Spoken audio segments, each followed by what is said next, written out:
Donc je ne veux pas accepter d'aller m'ouvrir pour des gens que je ne connais pas ou que je n'ai jamais vus. Alléluia. Mais à ce moment précis, regardez ce qui se passe. Il y a deux actions qui me frappent. C'est que la première action se passe où? Dans le jardin de Gethsémani, quand on veut l'arrêter, Pierre veut le défendre, dit à Pierre, laisse tomber. Ne me défends pas. Parce que je n'ai qu'un ordre à donner. Tu ne sais pas combien de légions d'anges qui peuvent venir. Mais ce n'est pas ça qui est le plus important.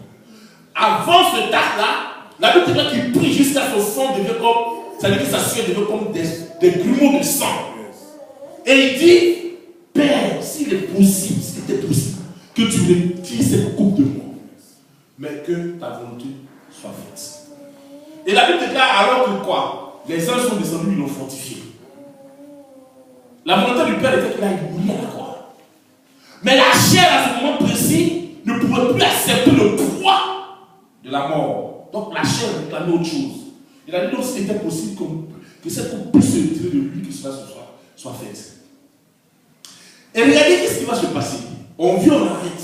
Mais Jésus-Christ était déjà mort dans la cour de Ponce Pilate. Les coups qu'il avait reçus étaient des coups de mort. Mais là, il n'était pas encore mort. On l'a tellement frappé que quand c'est-à-dire quelqu'un qu'on prend, parce que la chose qu'on prenait pour le frapper était, pour lui, il y avait comme des ameçons sur le fouet. Donc à chaque coup, sa peau sortait. Et malgré cela, on lui a mis la croix sur le cou. Il fallait qu'il transporte sa croix jusqu'à au lieu appelé Golgotha. C'est vrai que Simon de Cyrène est venu l'aider, c'est vrai. Mais une personne à ce stade était déjà dans l'agonie. Mais Christ n'était pas encore mort. Et lorsqu'on le crucifie, quelque chose se produit à la croix. Il dit quoi? Père, pourquoi m'as-tu abandonné? Et beaucoup de personnes disent que soit ils n'ont pas entendu ce que Christ a dit, mais il s'est écrit dans le psaume, il dit, Père, pourquoi m'as-tu abandonné? C'est-à-dire, pourquoi il dit, pourquoi tu m'as abandonné? Parce que l'esprit de vie s'est retiré de lui. C'est comme aujourd'hui un chrétien, quand tu commets le péché, quand tu vas aller commettre le péché, tu sens que le Saint-Esprit qui en toi se retire de toi. Un enfant de Dieu qui est loin de l'Esprit de Dieu, quand tu es en face du péché, que tu n'as pas encore commis, tu sens l'Esprit de Dieu qui est en toi qui te dit ne va pas le faire, ne le fais pas. Tu sens cette chaleur, tu sens cette présence. Une fois que tu tombes dedans, il se retire parce qu'il n'est pas avec le péché. Et là, Christ rentrait dans le péché. Le péché avait pris tout le corps de Christ. Et là où il était, le péché ne pouvait pas cohabiter, c'est-à-dire l'esprit qui était en lui, qui était l'esprit de vie, l'esprit de Dieu, ne pouvait pas cohabiter avec l'esprit qui était là-dedans. Si l'esprit de Dieu était en lui, l'esprit de vie était en lui, il n'allait pas mourir à la croix. Il fallait que l'esprit de Dieu se retire. Et quand l'esprit de Dieu s'est retiré, il a dit, Père, pourquoi m'as-tu abandonné? Mais avant de rendre l'âme, qu'est-ce qui se passe? Il dit, Père, pardonne-moi quand il s'en passe. Mais je me suis posé la question de savoir, mais Seigneur, ils sont en train de te crucifier. Et c'est toi encore qui demande pardon pour eux. Je me suis posé la question de savoir qu'est-ce qu'il avait vu pour pouvoir dire à son Père, pardonne-les. À ce moment précis, ça veut dire que Christ avait peut-être tellement d'agonie pour dire je ne veux pas mourir. Père, vous doirez, le monde serait détruit. Mais comme il n'était pas venu pour détruire le monde, il dit Père, pardonne-les. Quand ils savent pas ce qu'ils font. Pour concrétiser ce point dans le monde, sauver le monde et non détruire le monde. Parce qu'à ce moment, il n'avait pas besoin de parler. Mais pour lui, sa bouche dit Père, pardonne-les quand ça passe. Parce qu'à ce moment précis là, il y avait quelque chose qui se passait dans le ciel. On va voir ça dans la Bible, dans 2 Corinthiens. Dans 1 Corinthiens, chapitre. Excusez-moi, 1 Corinthiens. J'espère que je ne suis pas trop speed. Ça va? 1 Corinthiens, chapitre 2, verset 1 à 8.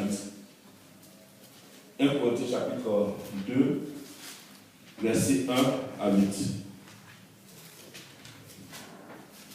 Il dit ceci. Il dit pour moi, frère, lorsque je suis allé chez vous, ce n'est pas avec une supériorité de langage ou de sagesse que je suis allé vous annoncer le témoignage de Dieu. Car je n'ai pas eu la pensée de savoir parmi vous autre chose que Jésus-Christ. et Jésus-Christ est crucifié. Moi, quand j'étais auprès de vous, dans un état de faiblesse, de crainte et de grands tremblements. Et ma parole et ma prédication ne portaient pas sur les discours persuasifs de la sagesse, mais sur une démonstration d'esprit et de puissance, afin que votre foi soit fondée non sur la sagesse des hommes, mais sur la puissance de Dieu. Cependant, c'est une sagesse que nous prêchons parmi les parfaits. Sagesse n'est pas de ce siècle, ni des chefs de ce siècle, qui vont être réduits à l'impuissance. Nous prêchons la sagesse de Dieu, mystérieuse et cachée, que Dieu, avant les siècles, avait prédestinée pour notre gloire. Sagesse qu'aucun des chefs de ce siècle n'a connue, car s'il l'avait connue, il n'aurait pas crucifié le Seigneur de gloire. Donc, l'apôtre Paul nous donne une révélation là. C'est-à-dire que si les gens avaient connu le Dieu de gloire, qu'ils étaient en train de crucifier, ils n'allaient pas le faire. Mais il faut que cela arrive pour que toi et moi nous soyons sauvés. Donc Christ est passé par cette étape-là. Mais étant à la croix, pendant le temps qu'il était à la croix, il était qui? Il n'était rien du tout. Pour ceux qui le voyaient, on pensait qu'il n'était rien du tout. Alléluia. 2 Corinthiens chapitre 12. 2 Corinthiens chapitre 12. Verset 8. 12, verset 8. Il dit ceci. Il dit, 3 fois j'ai prié le Seigneur de l'éloigner de moi. Et il m'a dit, ma grâce te suffit. Car ma puissance s'accomplit dans la faiblesse, et je me glorifierai. Donc plus volontiers de mes faiblesses, afin que la puissance de Christ repose sur moi. C'est pourquoi je me plais dans les faiblesses, dans les outrages, dans les calamités, dans les persécutions, dans les détresses pour Christ. Car quand je suis faible, c'est alors que je suis fort. Pendant le temps que tout le monde entier, parce que même les gens ont eu à dire, mais toi qui as sauvé les gens, mais sauve-toi maintenant. Et c'est cet homme-là à la croix qui dit, Père, pardonne-leur car ils ne savent pas ce qu'ils font. Mais cela me donne à comprendre que c'est l'âme des forts. Quand tu es fort, c'est toi qui pardonnes. Tu es un chef.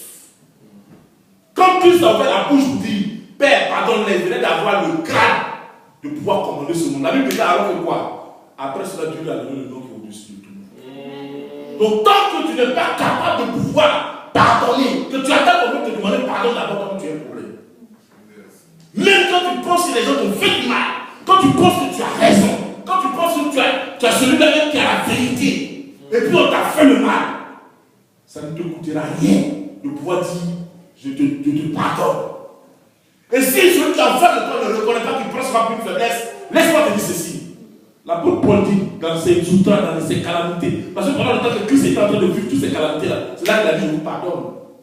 Que Père pardonne. Donc, ça veut dire que pendant le temps que les gens vont te juger comme un faible, devant eux tu es faible, mais devant Dieu tu es fort.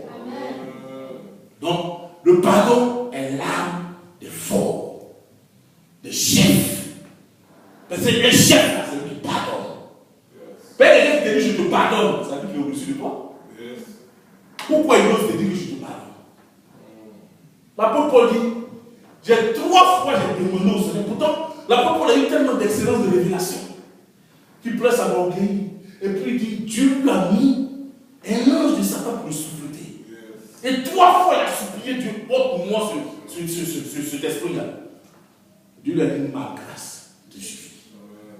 Pourquoi? Et c'est là qu'il dit, malgré toutes ces persécutions, malgré ces calamités, malgré ces jugements, malgré ces critiques, malgré ces condamnations, mes faiblesses là, démontrent la puissance de Dieu. Donc si je suis faible, devant les hommes, mais devant Dieu, je suis fort. Alléluia. À ce moment précis, tout le monde avait traité Jésus-Christ d'un va-nu-pied, voilà. Il disait qu'il pouvait sauver le monde, maintenant il se sauve lui-même. Il ne peut rien faire. Ils ont rigolé. Mais c'était l'erreur. Parce que quand il était sur terre, il était Jésus-Christ de Nazareth. Il était simplement Jésus-Christ de Nazareth qui allait de lieu en lieu. Il ne pouvait pas être Jésus-Christ omniprésent, omnipotent, omniscient. Il était dans le Saint-Esprit. Donc il fallait qu'il meure pour dispatcher le Saint-Esprit, pour que le Saint-Esprit témoigne de lui pour être glorifié dans toutes les nations du monde. Aujourd'hui, toi, tu es un petit Jésus, je suis un petit Jésus. Lui, il est un petit Jésus, elle est un petit Jésus. Nous sommes tous des petits Jésus. Partout, l'évangile est prêché. Que le nom de Jésus-Christ est prononcé, Jésus-Christ est là à mettre. Alléluia. Oh, il a commencé seulement avec 12 personnes. Amen. Amen. Donc, le pardon est l'arme des forts. Une personne qui se dit forte doit considérer le pardon comme un acquis chez lui. Quelque chose qui se passe, pardon. Le véritable chrétien, c'est celui à qui on fait du mal. Et puis, qui rend le mal par le bien. Ils ont fini de te faire du mal, non? C'est pas grave. Vous savez, il y a autre chose. Dans la vie, il y a deux nations. Il y a la nation de Caïn, il y a la nation d'Abel. Il y a la nation de Jacob, il y a la nation d'Israël. Il y a la nation de Joseph et il y a la nation de qui? Il y a la nation de Judas. Il y a la nation de Jésus. Il y a la nation de Satan. Donc, de quelle nation tu fais part? Parce que toutes les autres nations dont tu vas choisir, si tu n'as pas choisi la nation qui a cette descendance qui vient de dire, ça dit d'Abel jusqu'à Jésus, que tu choisis une autre nation qui est de Caïn, on a mis le mal habitera en toi. Parce que c'est à Caïn que Dieu a dit. Le mal est tapis devant ta porte. Mais toi, domine sur lui. Il n'a pas pu dominer. Le mal a dominé sur lui. Donc aujourd'hui, l'enfant de Dieu, on te fait du mal. Mais pourquoi est-ce qu'on te fait du mal? C'est tout simplement parce que tu as de la valeur. Mais si on ne te fait pas du mal, comment sauras-tu que tu es l'enfant de Dieu? Il dit ce qui arrive au bois vert arrivera au bois sec. Si le bois vert, on l'a tapé. Mais regardez, je vous donne un exemple. Le manguier, quand il donne ses fruits, pour le cueillir, on fait comment? Pour ceux qui n'ont pas des bois qui sont longs, même quand tu as un bois qui est long, tu vas blesser le manguier. Parce qu'il faut taper, il faut secouer pour que le mangue tombe. Un arbre te donne des fruits au moment où tu dois prendre soin de lui. C'est la même chose pour la vie d'un chrétien qui est une vie fructueuse. On va tout attaquer parce que tu es dans la voie de l'Éternel. Amen. Alléluia. Une puissance de délivrance, pourquoi? Genèse chapitre 45, verset 3 à 8. Genèse chapitre 45. Genèse chapitre 45. Alléluia. Que Dieu vous bénisse. Genèse chapitre 45, verset 3 à 8. Il est écrit ceci. Joseph dit à ses frères, je suis Joseph, mon père, vit-il encore? Ses frères ne purent lui répondre, car ils étaient troublés en sa présence. Joseph dit à ses frères, approchez-vous de moi. Il s'approchait et dit, je suis Joseph, votre frère, que vous avez vendu pour être mené en Égypte. Maintenant, ne vous affligez pas, ne soyez pas fâchés de m'avoir vendu pour être conduit ici, car c'est pour vous sauver la vie que Dieu m'a. C'est pour sauver la vie que Dieu m'a envoyée devant vous. Voilà 2 ans. Amen. Il m'arrête là. Amen. Amen. Il dit c'est pour sauver la vie que Dieu m'a envoyée devant vous. Mais je vais continuer. Il dit voilà 2 ans que la famille est dans le pays d'Égypte et pendant cette année encore, il n'y aura ni labour ni moisson. Dieu m'a envoyé devant vous pour vous faire susciter dans le pays et pour vous faire vivre par une grande délivrance. Joseph rencontre ses frères qui l'ont vendu. Qu'est-ce qu'il devait faire normalement? Il devait avoir la haine pour eux. Quand il leur a dit que c'est moi Joseph, ils ont eu peur parce qu'ils savent ce qu'ils ont fait. Ils savent ce qu'ils ont fait. Quand quelqu'un te fait du mal, ne pense pas qu'il a oublié. Même si il fait semblant comme si il n'a pas oublié. Mais quelqu'un qui te fait du mal ne peut pas oublier le mal qu'il t'a fait. Toute personne qui fait du mal à quelqu'un, s'il a bien mûri ce qu'il a fait. Souvent quand on parle des gens, non, il a oublié. Il n'a pas oublié. Parce que quand tu me fais le mal, tu as bien réfléchi, tu as bien mûri ça, tu m'as fait le mal. Donc tu ne peux pas du tout oublier ce que tu m'as fait. Attends, tu ne peux pas l'oublier, même si tu perds quand même la mémoire, mais attends, tu m'as fait le mal. Et puis tout à coup, brusquement, toi tu as oublié. Joseph n'a pas oublié. La preuve avec laquelle les amis l'ont pleuré. Et quand Joseph leur a dit c'est moi Joseph, ils ont tremblé. Ah! On a vendu le petit, voilà le petit en face de nous. On fait quoi là? Joseph va prendre une qualité qu'il faut. Il ne va pas rentrer dans leur jeu. Et regardez ce que Joseph leur dit. Vous m'avez vendu pour être mené en Égypte. C'est-à-dire que quand on te dit être mené là, tu n'as pas Tu n'as plus de pouvoir. Parce que quand on te prend, quand on te saisit, quand on te tire, on te met, tu ne peux pas parler. On t'envoie là où tu ne peux pas aller. Donc on l'a mené comme captif en Égypte. Il est parti comme esclave en Égypte. Mais il dit, il dit, vous m'avez vendu pour être mené en Égypte. Alléluia. Mais il dit, c'est pour vous sauver que Dieu m'a envoyé. Voilà la différence entre les deux. Vous avez mijoté de me faire le mal. Mais dans votre mal que vous m'avez fait, c'était plutôt pour accomplir la volonté de Dieu. Vous m'avez vendu pour être mené en Égypte. Mais Dieu m'a envoyé. Oh, celui qu'on envoie, il a un message. C'est un messager. Parce que celui qu'on envoie, on lui donne un message toujours. Si je t'envoie quelque part, c'est que je te donne un message. Donc, et Joseph en allant en Égypte, elle est partie comme esclave devant ses frères, devant le monde entier. Mais Joseph était parti comme le messager de Dieu. Donc, quand il rencontre ses frères, qu'est-ce qu'il fait? Il a dit non. Je vous accorde le pardon parce que c'est pour vous délivrer.